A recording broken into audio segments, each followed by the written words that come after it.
Բարև ձեզ հարգելի հայրենակիցներ, այսօր մեր բոլորիս համար հիշատակի օրն է, լրացավ 44-օրյա պատերազմի սկսման 5-ամյակը և ուզում եմ ևս մեկ անգամ շեշտել, որ խոնարհվում ենք բոլոր ընկածների և վիրավորների առջև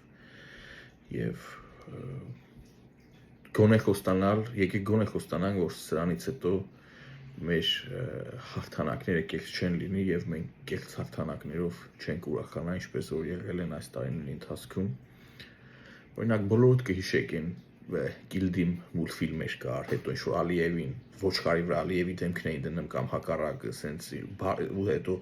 ինտերնետով բառաչացնում, բան ու գցում հպարտանում։ Ես օրինակ դրան միշտ դեմ եմ եղել, ճիշտ է շատ մարդիկ ինձ քննադատում էին, բայց ինչի համար եմ դեմ եղել, որովհետև նախ ես միշտ հարց էի տալի, ասում էի լավ, եթե հակառակորդը ոչխար է, մենք նույնիսկ ոչխարների դեմ ենք պատերազմել, ու եթե մենք ասում ենք, որ պատերազմը հաղթել ենք 90-ականների, լավ, մեզ հպարտություն է տալիս դա, որ մենք ըստ մեզ ոչխարների ենք հաղթել։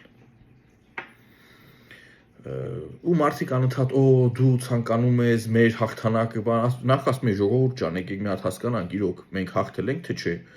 Եթե դիմացինը կապիտուլյացիայի չի ենթարկվել ու մենք հրադադարի մեջ ենք ամեն օր սահմանին մարդ ազովում, դա հաղթանակ է թե ոչ։ Այդ մի կողմ։ Մյուսը այդ կեղծ հաղթանակներից մենք պետք է ազատվենք ու եկեք գոնե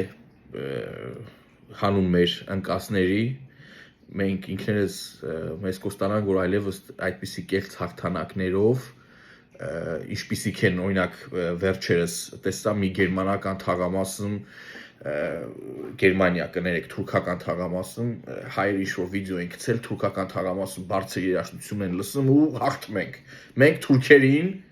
թուրքերին, Գերմանիայի թուրքական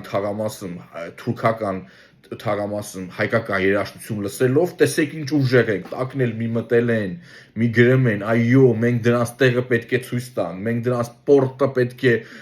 ցույց տանք, եւ ասենց ինչ-որ ապուշ բաներ, ասենք լավ, մենք այդ չենք էլի,